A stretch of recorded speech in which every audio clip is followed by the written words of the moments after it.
एक बढ़िया पत्थर का टुकड़ा लाए और वो जो मटकी थी ना उस पर दे मारा, मटकी गई फूट। और जैसे ही मटकी फूटी जी, वो टूटी मटकिया को जब देखती हैं जसोदा मैया, बोले रे लाला एक बात और बताइए, मटकी किसने तोड़ा? अब डर गए, अब पकड़ में ना आ जाऊं। मैया समझ गई कि इसने ही तोड़ा होगा, क्योंकि इसने ही उस दिन हमको ये बुझोनिया बुझा रहा था। हाँ? उसी दिन बुझा रहा था ये हमको कि मैया दूध प्यारो है कि पूत प्यारो है, हो न हो यही किया होगा। वो डंडा ली और डंडा लेकर के लगी खदेड़ने उनको। डर के मारे कन्हैया आज छोटे से बालक नंद भवन के आंगन में भाग रहे हैं आगे आगे, और मैया पीछे से पकड़ में आ जा तो सब बताई दो। सुखदेव जी कहते राजा परीक्षित देख दृश्य कर, दर्शन कर जरा इस दृश्य को। जिस कन्हैया के, जिस परमात्मा की एक टेढ़ी भ्रिकुटी से पूरी समस्त संसार प्रलय, आज वो मैया के डंडे के डर से भागते हैं आगे आगे कि कहीं मैया मार न दे।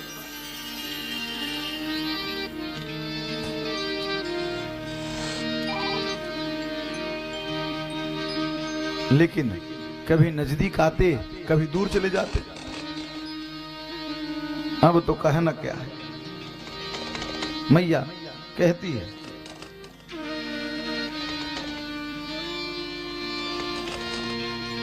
लाला नेक सो पकड़ा जन तुम, एक बार पकड़ा जा, पकड़ा जो मैया।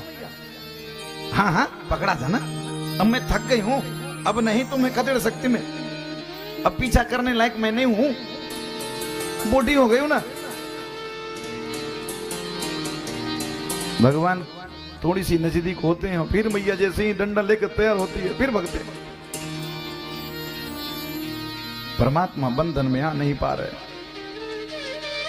लेकिन जैसे ही जसोदा मैया न्यौछावर हो जाती है कि लाला अब हमसे रहा नहीं जाता रे, हमारे पास कुछ नहीं है।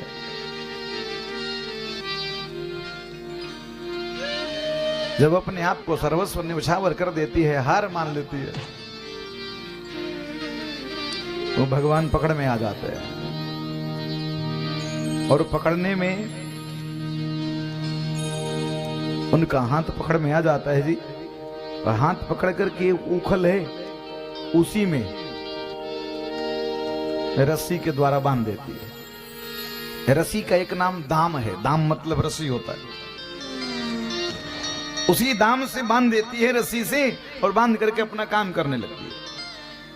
लेकिन जब बांधने लगती है ना तो 2 उंगल छोटी पड़ जाती है रस्सी, बांध नहीं पा रही है, बार बार बांधती है, बार बार 2 उंगल छोटी पड़ जाती है।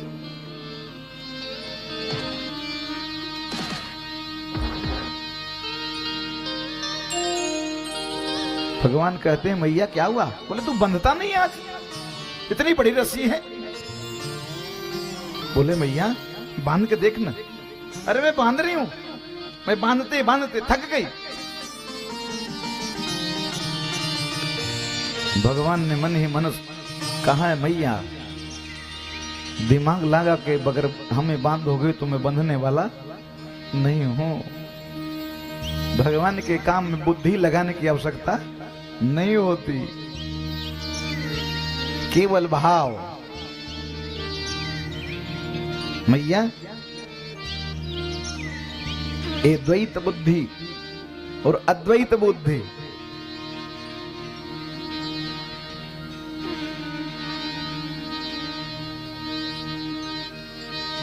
परसों हम सब ने श्रवण किया था कि शुक्राचार्य जी को भगवान ने, वामन भगवान ने एक आंख बंद कर दिया।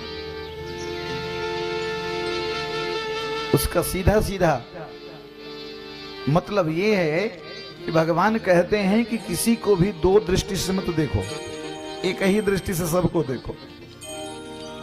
इसलिए शुक्राचार्य जी का एक दृष्टि बंद कर दी। चेले को जिस दृष्टि से देख रहे हो हमको भी उसी दृष्टि से देखो, हमको जिस दृष्टि से देखते उसी दृष्टि से चेले को भी देखो।